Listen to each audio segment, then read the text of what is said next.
Marcus Thompson had been living in the Galactic District housing complex for exactly 3 weeks when his life took a turn for the bizarre. The cramped apartment wasn't much. 2 rooms, a food processor that made everything taste like cardboard, and walls so thin he could hear his neighbor's tentacles scraping against the floor at all hours. But it was cheap, and as one of the few humans working in the asteroid mining sector, cheap was all he could afford. He was enjoying a rare moment of peace, sitting cross-legged on his meditation mat, when the door burst open with a violent hiss.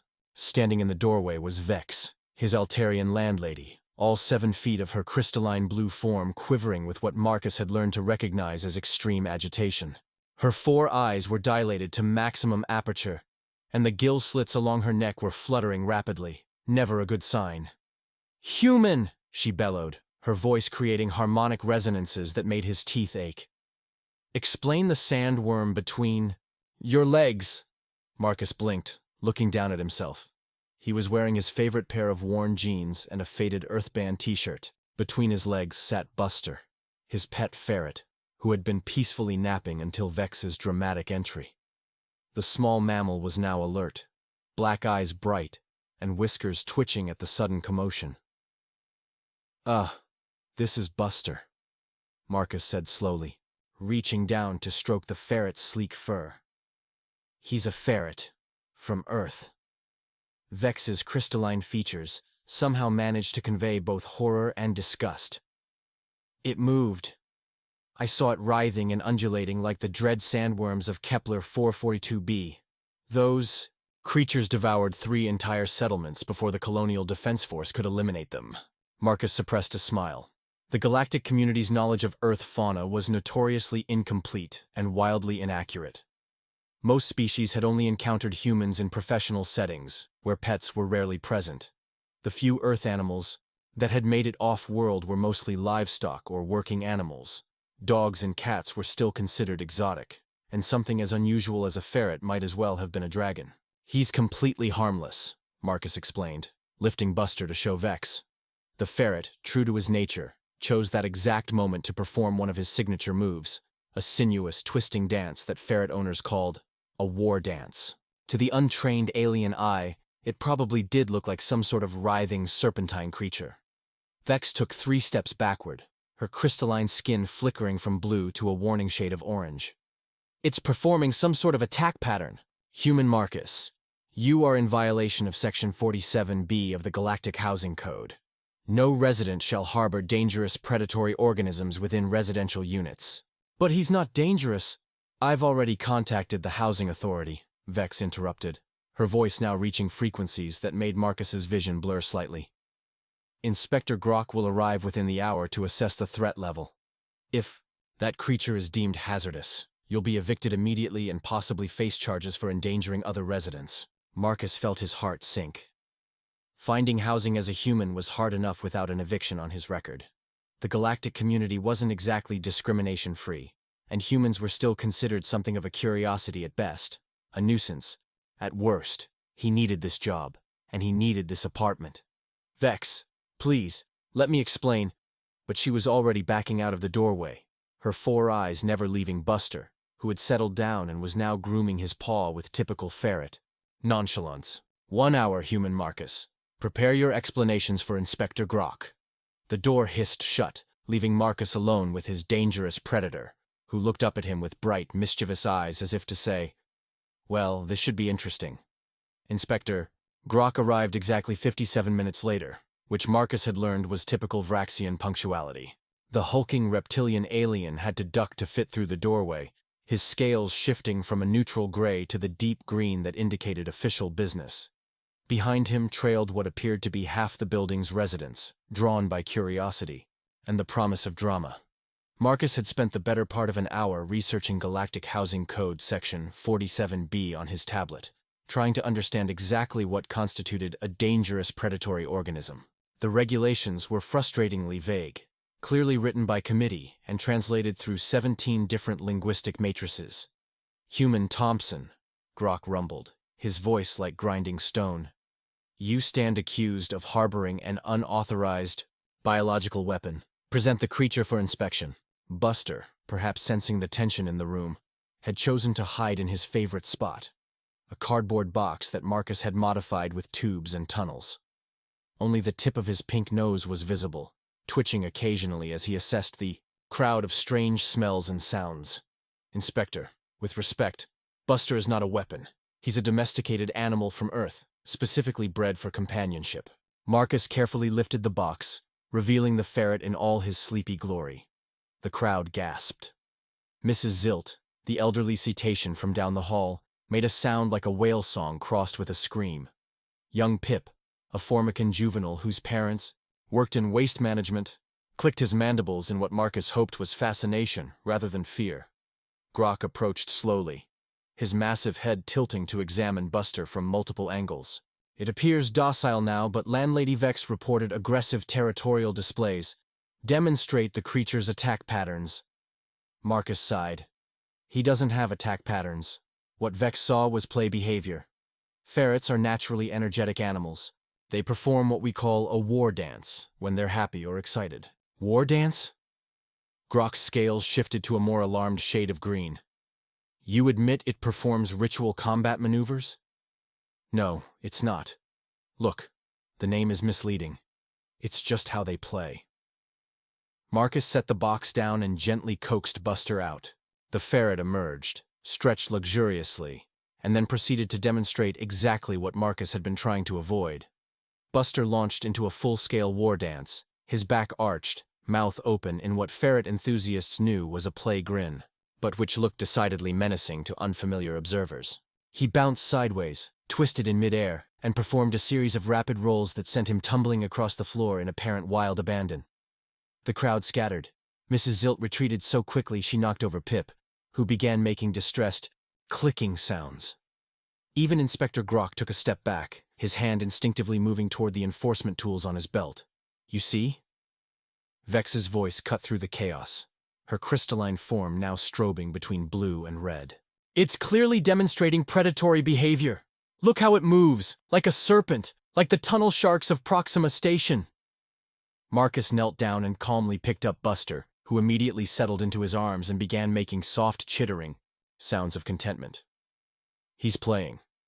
Earth mammals often engage in play behavior that might look aggressive to other species, but it's completely normal. Inspector Grok was recording everything on his official scanner, the device making concerned, beeping sounds as it attempted to classify Buster's species. My database has no reference for this creature type. Without proper documentation proving its non-hostile nature, I'm required by law to classify it as a potential threat. What kind of documentation? Marcus asked, though he suspected he already knew the answer. Official species classification from the Galactic Biological Assessment Council, quarantine certificates, behavioral analysis reports, and a letter of recommendation from a certified xenobiologist. Grok's scales had shifted to a bureaucratic shade of brown. Processing time is typically 8 to 12 standard months.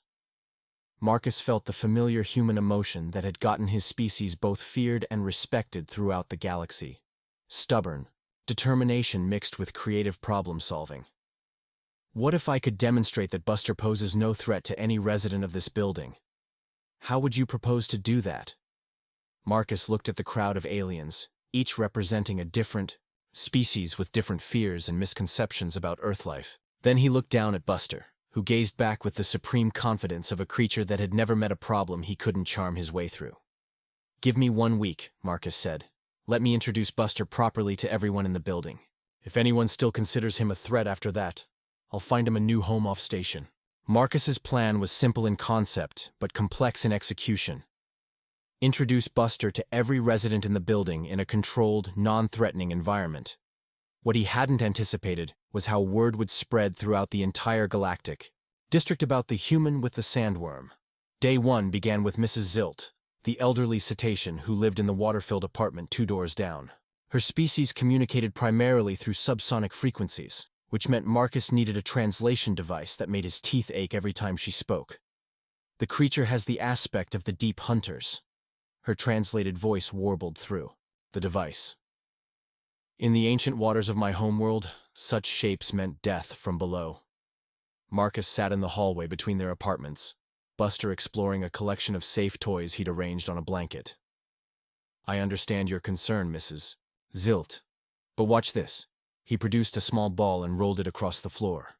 Buster immediately pounced on it, grabbing it with his front paws and rolling onto his back to wrestle with it in a display of pure, uncoordinated playfulness.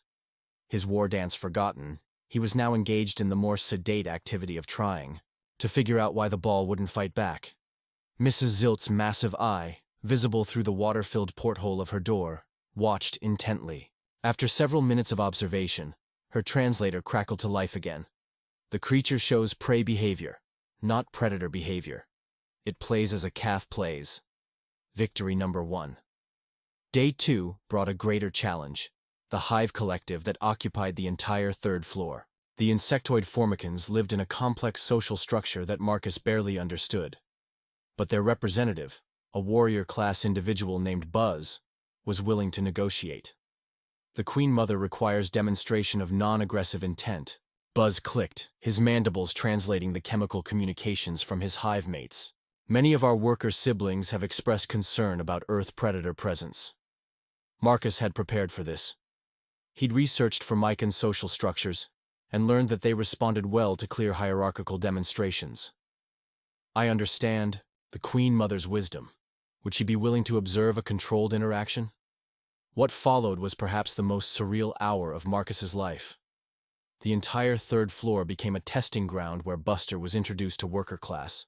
Formicans under careful supervision. The ferret, apparently fascinated by their quick movements and strange clicking sounds, followed them around like a curious puppy. The breakthrough came when one of the workers accidentally dropped a piece of food. Buster approached it cautiously, sniffed it thoroughly, and then deliberately pushed it back toward the worker with his nose before retreating to a respectful distance. Sharing behavior, Buzz translated after a rapid exchange of chemical signals. The Earth creature shows pack courtesy. Queen Mother grants acceptance. By day 4, word had spread beyond the building. Marcus found himself dealing with visitors from other residential complexes, commercial districts, and even the administrative sector. A small crowd had begun gathering in the building's common area each evening to watch Feeding Time, which was really just Buster eating his normal dinner, but apparently constituted high entertainment for species unfamiliar with mammalian eating habits. The situation reached a tipping point when Dr. Nex arrived. The renowned xenobiologist was a Kellan, a species known for their methodical approach to scientific observation and their complete inability to understand the concept of cute. Dr. Nex had been conducting research at the station's university and had heard about the anomalous Earth organism through academic channels. I require extensive behavioral documentation, Dr. Nex announced, setting up an array of recording equipment that looked like it belonged in a laboratory rather than Marcus's small apartment. This species is not in any official database. Your cooperation could contribute significantly to xenobiological understanding. Marcus found himself in the odd position of being both test subject and research assistant. Dr. Nex wanted to document everything. Buster's sleep patterns, play behavior, social interactions, dietary preferences, and what the scientists termed anomalous bonding responses with non-species entities. Fascinating, Dr. Nex murmured on day 6, watching as Buster performed tricks for treats. The creature demonstrates advanced cognitive function and clear emotional attachment to its human caretaker. This contradicts several established theories about Earth fauna intelligence levels. Maybe the theories are wrong, Marcus suggested, scratching Buster behind the ears. Dr. Nex's third eye blinked in what Marcus had learned was the Kellan equivalent of surprise. An intriguing hypothesis. I shall need to conduct comparative studies with other Earth species. By the end of the week, Marcus realized he had accidentally started something much bigger than a simple pet introduction campaign. Marcus woke up on day 8 to find a news crew from the Galactic Broadcasting Network camped outside his building. The reporter, a tall, elegant Sirenite with silver skin and too many arms, was speaking into a recording device while her camera operator, a floating mechanical sphere, captured footage of the building's entrance. This is Zara Chin reporting, from Galactic District Housing Complex 7, where a human resident has been challenging species-based prejudices with what local officials initially classified as a dangerous predator. Marcus groaned and pulled his pillow over his head. This was not what he had signed up for. The situation had escalated beyond his apartment, beyond the building, and was now approaching what could only be described as a minor diplomatic incident. The housing authority had received complaints from 3 different species advocacy groups. one claiming that Marcus was endangering alien residents, another arguing that the treatment of his companion organism violated interspecies dignity protocols, and a third demanding that all Earth animals be immediately classified as sentient beings deserving of full citizenship rights. Inspector Grok arrived with his morning coffee substitute and a weary expression. "Human Thompson, we need to discuss the situation." Marcus opened his door to find not just Grok, but a small delegation that included Vex, Dr. Nex, a representative from the Galactic Council's Species Classification Committee, and someone who appeared to be from the legal department based on the amount of paperwork they were carrying. "The good news," Grok began, settling his bulk into Marcus's reinforced chair, "is that Dr. Nex's preliminary research supports your claim that your ferret poses no threat to station residents." "And the bad news?" "The Galactic Council wants to interview you. Officially." Dr. Nex stepped forward, her three eyes blinking in sequence. "My research has raised questions about Earth species classification protocols. Initial surveys conducted during first contact may have been incomplete." The legal representative, a nervous-looking Altarian whose crystalline structure kept shifting between colors, consulted his tablet.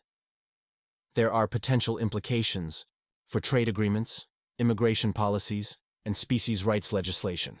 The Council needs to understand the full scope of Earth biological diversity before making any official determinations." Marcus looked down at Buster, who was blissfully unaware that he had become the center of an interstellar political situation. The ferret was investigating a dust mote with the intense concentration of a creature whose biggest concern was whether it might be edible. "What exactly are they asking for?" "Full documentation of Earth fauna," the legal representative replied. "Behavioral analyses, intelligence assessments, potential threat evaluations for every species humans have domesticated or might potentially domesticate in the future." "Every species?" Marcus felt a headache coming on. "Do you have any idea how many species Earth has?" "Approximately 8.7 million cataloged species," Dr. Nex said promptly, "though estimates vary depending on classification methodology." The room fell silent as the implications sank in. Vex, who had been uncharacteristically quiet, finally spoke up. "Human Marcus, I owe you an apology. Your ferret is not a sandworm, and I may have overreacted." "May have?" Her crystalline skin flickered, with what Marcus had learned was Altarian embarrassment. "I contacted several news networks to warn them about the dangerous creature. I also may have filed a formal complaint with the Interspecies Safety Commission." Marcus stared at her. "You did what?" "In my defense, I was genuinely concerned for the safety of my tenants. Altarian culture places great emphasis on protective vigilance." The legal representative's color shifted to what Marcus was beginning to recognize as bureaucratic panic. "The Safety Commission takes such complaints very seriously. They're sending an investigation team." "When?" "They're en route now." Marcus looked around the room at the collection of aliens who had somehow become invested in his ferret's legal status. Outside, he could hear the growing crowd of reporters and curious onlookers. Somewhere in space, an official investigation team was traveling toward the station to assess whether Buster represented a threat to galactic security. "This is insane," he muttered. "Actually," Dr. Nex said thoughtfully, "this presents an unprecedented opportunity for xenobiological research and interspecies understanding. If handled correctly, your ferret could become a catalyst for improving human-alien relations throughout the galaxy." Marcus picked up Buster, who chittered contentedly and immediately began trying to investigate Marcus's ear canal. "Did you hear that, buddy? You're going to be a diplomat." Buster's response was to perform a small, enthusiastic war dance in Marcus's arms, which sent the legal representative diving behind the couch. Some things, Marcus reflected, never changed. The Interspecies Safety Commission's investigation team arrived with the kind of pomp and ceremony typically reserved for first contact scenarios or potential plague outbreaks. 3 ships docked at the station simultaneously, disgorging a collection of officials, scientists, security personnel, and what appeared to be enough recording equipment to document the end of civilization. Marcus found himself relocated to a temporary quarters in the station's diplomatic sector, while his apartment was converted into something resembling a research laboratory. Buster, meanwhile, was experiencing what could only be described as the pampered life of a celebrity test. Subject: the creature requires optimal conditions for accurate behavioral assessment, explained Dr. Vex Candor, the Commission's chief xenobiologist, a tall, spindly being whose species Marcus couldn't immediately identify. We've provided enrichment, activities, dietary varieties, and social interaction opportunities. Marcus peered through the observation window at what had been his living room. Buster was happily exploring an elaborate playground of tubes, tunnels, platforms, and toys that probably cost more than Marcus's annual salary. The ferret appeared to be having the time of his life. He seems to be enjoying himself, Marcus admitted. Preliminary observations confirm Dr. Nex's findings, Dr. Candor continued. The organism demonstrates complex social behaviors, problem-solving abilities, and emotional responses consistent with higher-order intelligence. However, we must consider the broader implications. Commissioner Roth, the team's senior official, was a Vraxian like Inspector Grok, but somehow managed to radiate even more authority. Human Thompson, we need you to understand the scope of what's happening here. Your ferret has become a test case for how we classify and regulate Earth species throughout the galaxy. I just wanted to keep my pet, Marcus said wearily. And that simple desire has exposed fundamental flaws in our species' classification systems, Commissioner Roth replied. We've been operating under assumptions about Earth life that may be completely incorrect. The investigation had expanded far beyond Buster. Teams of researchers were now combing through every available database about Earth, conducting remote interviews with human colonies throughout the galaxy, and attempting to piece together a comprehensive understanding of terrestrial biology. What they were finding was troubling. The initial surveys conducted during first contact focused primarily on humans, Dr. Candor explained, showing Marcus a holographic display of data. Very little attention was paid to other Earth species, and most of what was recorded focused on large mammals or obviously dangerous predators. So you missed most of our animals entirely? We missed most of your planet entirely. The survey teams were primarily interested in establishing trade relations and diplomatic protocols. They never imagined that humans might have complex relationships with other species. Marcus thought about his childhood on Earth, about family dogs and cats, about farmers with livestock, about the guide horses he'd seen helping blind humans, about the complex web of relationships between humans and the thousands of species they lived alongside. We're not the only species that does this, are we? Other aliens must have companion animals. Dr. Candor's expression was difficult to read through her environmental suit, but her body language suggested discomfort. Actually, no. Humans appear to be unique in the galaxy for their tendency to form emotional bonds with non-sapient species. That can't be right. We've surveyed 847 spacefaring civilizations. While many species maintain symbiotic relationships with other organisms for practical purposes, humans are the only species that appears to keep other animals purely for companionship and emotional support. The implications hit Marcus like a physical blow. You're saying we're the only species in the galaxy that has pets? It would appear so. Marcus sat down heavily, trying to process this information. Outside the observation window, Buster was engaged in an elaborate game with a puzzle feeder, his entire being focused on the challenge of extracting treats from a complex mechanical device. What does this mean for other humans with pets? Commissioner Roth consulted his tablet. We've identified approximately 3,847 humans currently living off-world who may have companion animals. Each case will need to be evaluated individually. And if the animals are classified as dangerous? Deportation, most likely. Possibly criminal charges for the humans involved, depending on local regulations. Marcus felt a familiar surge of the stubborn determination that characterized his species. There has to be another way. Actually, Dr. Candor said thoughtfully, there might be. Your ferret has demonstrated something remarkable over the past week. He's adapted to interacting with multiple alien species without showing any aggressive behavior. He's been curious, playful, and consistently non-threatening. So he's proven that Earth animals can successfully integrate into multi-species environments. If we could establish proper protocols and training programs, there's no reason why other Earth animals couldn't do the same.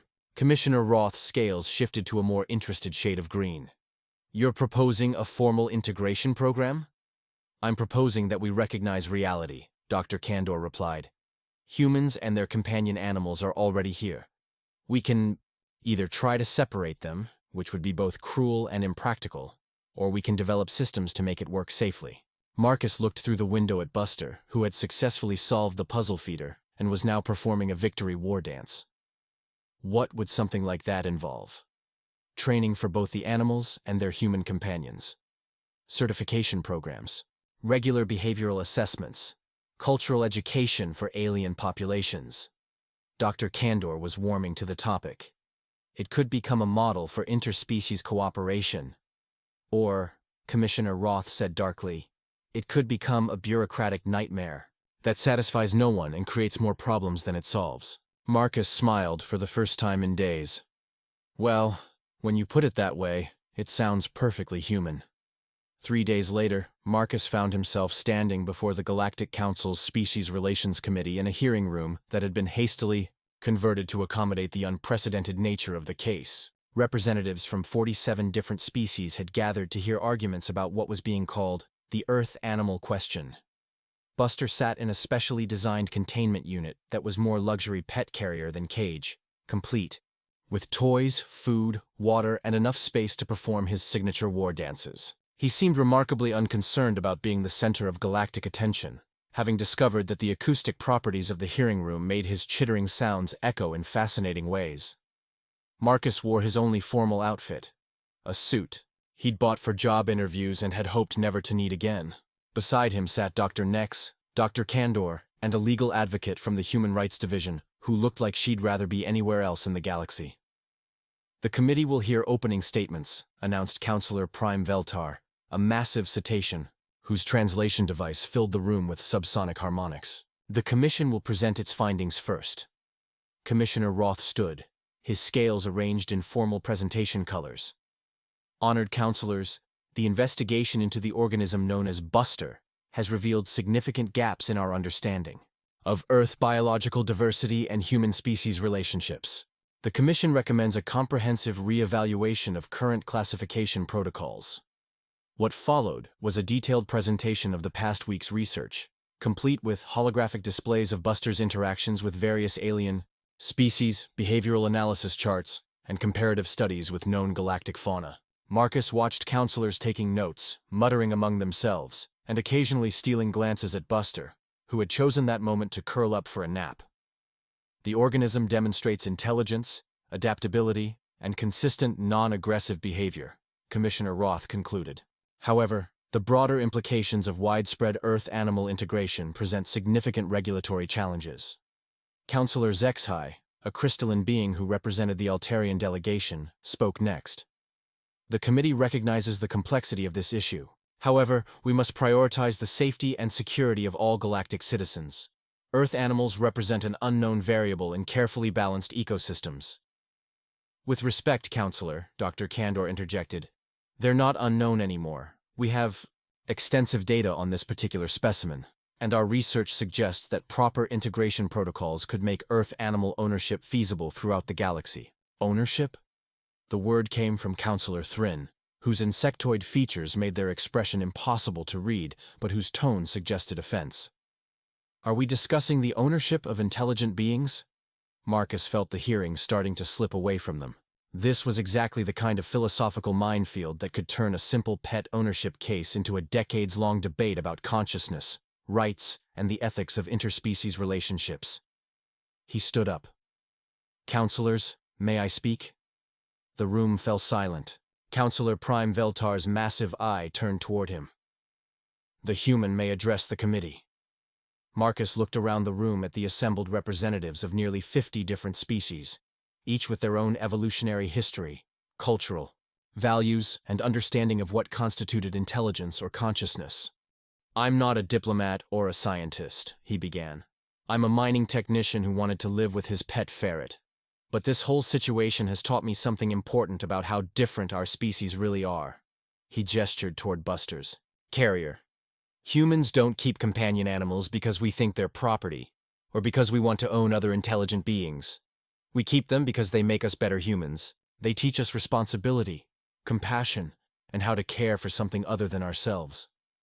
Marcus paused, gathering his thoughts. Dr. Kandor mentioned that humans are apparently unique in the galaxy for forming emotional bonds with non-sapient species. If that's true, then maybe this isn't just about pet ownership. Maybe it's about what makes humans who we are. He walked closer to the counselor's platform.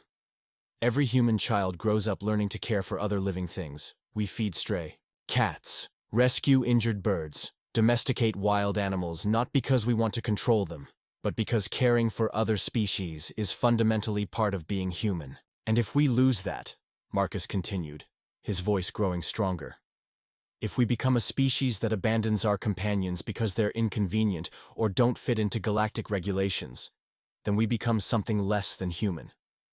The room was completely silent now, except for the soft, chittering sounds coming from Buster's carrier as the ferret investigated a new toy. I'm not asking you to change the entire galaxy for one ferret, Marcus said. I'm asking you to recognize that diversity of relationships, including human-animal relationships, might actually make the galactic community stronger, not weaker. Counselor Prime Veltar's harmonics filled the room as she consulted with other committee members. After several minutes of discussion, she turned back to Marcus. The committee will recess to consider these arguments. However, we are prepared to make one preliminary ruling. Marcus held his breath. Pending the development of appropriate integration protocols, the organism designated Buster may remain with human Thompson as part of a pilot program for Earth-animal integration. This ruling applies specifically to this case and should not be interpreted as blanket approval for other situations. Marcus felt his knees go weak with relief. Thank you, counselors. Do not thank us yet, human Thompson. You and your companion will be subject to regular monitoring, behavioral assessments, and strict compliance with any regulations we develop. You are, essentially, becoming a test case for whether human-animal relationships can exist safely within galactic society. Marcus looked down at Buster, who had woken up from his nap and was watching the proceedings with bright, curious eyes. No pressure, Marcus muttered.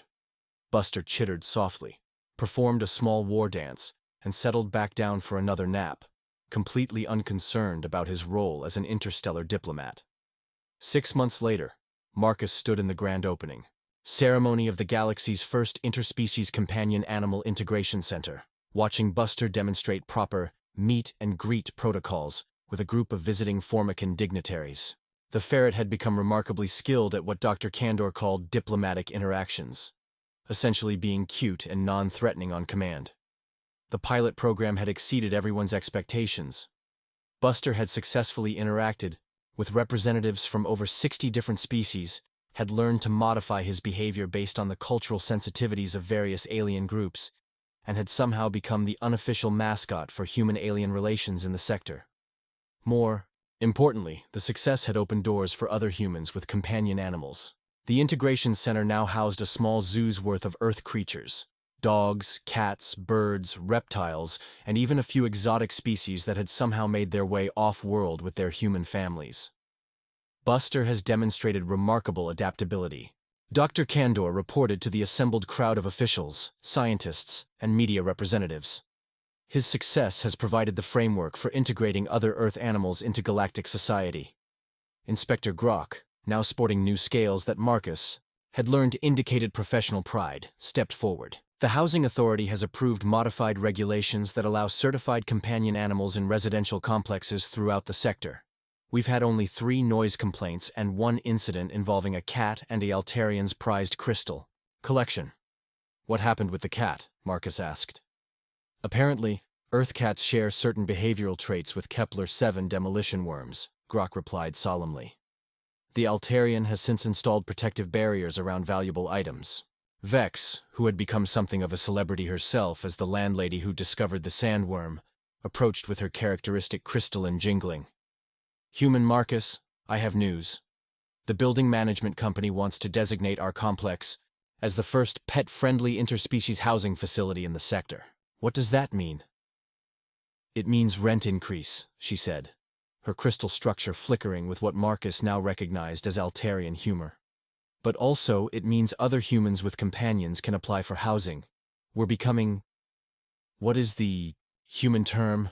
Specialized?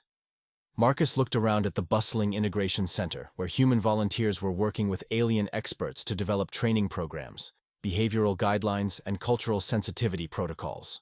Young Pip, the Formican juvenile from his building, was carefully observing a human child teaching a dog basic commands, taking detailed notes for his university project on interspecies relationship dynamics. Dr. Nex approached, her three eyes blinking in sequence as she consulted her tablet. The Galactic Council has approved funding for 12 additional integration centers throughout human-inhabited sectors. They want to expand the program galaxy-wide. That's amazing, Marcus said, watching as Buster performed a perfectly executed war dance for a group of visiting journalists, their cameras capturing every twist and bounce. There's more, Dr. Nex continued. The Council has offered you a position as Director of Human-Animal Relations for the new Interspecies Integration Department. It would involve traveling to various human colonies, assessing local companion, animal populations, and developing integration protocols for different species combinations. Marcus felt a moment of vertigo as the implications hit him. You're offering me a job because of my ferret? We're offering you a job because you've demonstrated that understanding between species, whether human and animal or human and alien, requires patience, empathy, and the willingness to see beyond surface differences. Dr. Nex's expression was as close to a smile as her species could manage. Plus, Buster would have his own diplomatic immunity. Marcus looked down at his ferret, who had finished his performance and was now investigating the shoes of a cetacean diplomat, apparently fascinated by the water-resistant materials. What do you think, buddy? Want to see the galaxy? Buster looked up at him with bright, intelligent eyes, chittered once, and then launched into a celebratory war dance that sent several alien dignitaries scrambling for safety, just like old times. Some things, Marcus reflected, never changed, and maybe that was the point. As the ceremony continued around them, with speeches about interspecies cooperation and the importance of understanding between different forms of life, Marcus scratched Buster behind the ears and wondered what other Earth animals were out there, waiting for their chance to become accidental diplomats. The galaxy, it seemed, was about to become a much more interesting place. Epilogue. From the personal journal of Dr. Nex Candor, Senior Xenobiologist, Galactic Council Integration Department. It has been 2 years since the Buster incident first challenged our understanding of human-animal relationships. The integration centers now operate in 47 sectors, facilitating the successful integration of over 12,000 Earth animals into galactic society. What began as a simple housing dispute has evolved into a fundamental shift in how we approach interspecies relationships. Humans, with their unique capacity for forming emotional bonds across species lines, have introduced a new paradigm to galactic civilization. The economic impact alone has been staggering. The pet integration industry now employs over 50,000 beings across multiple sectors. Tourism to pet-friendly stations has increased by 340%. Several species have even begun developing their own companion animal programs, inspired by the human model. But perhaps most significantly, the integration centers have become unexpected laboratories for studying empathy, communication, and cooperation between wildly different forms of life. The techniques developed for helping humans and their animals adapt to alien environments have proven remarkably effective for general diplomatic and cultural exchange programs. Marcus Thompson, now director of the Integration Department, recently submitted a proposal for Phase 3 of the program, introducing Earth animals to non-human colonies. Early trials suggest that several species find the presence of Earth animals calming.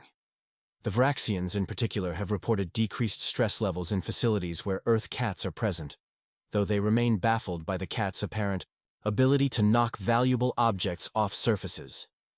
As for Buster himself, he has adapted to his role as elder diplomat with typical ferret pragmatism. He now travels with a retinue of assistants, maintains his own social media presence, managed by a team of Altarian communication specialists, and has been featured in 17 documentaries about interspecies cooperation. His favorite activity remains what humans call war dancing in zero-gravity environments, a sight that never fails to reduce even the most stoic alien diplomats to helpless amusement. In my professional opinion, the success of the integration program demonstrates something profound about the nature of consciousness and community. Perhaps, Intelligence is not just about problem-solving or communication, but about the capacity to care for others, even others who are fundamentally different from ourselves. The humans understood this instinctively. It has taken the rest of us somewhat longer to catch up. Personal note: I have recently acquired what humans term a rescue cat from the Integration Center. Her name is Whiskers, and she has already established dominance over my research laboratory. I am beginning to understand why humans find these relationships so compelling. End journal entry.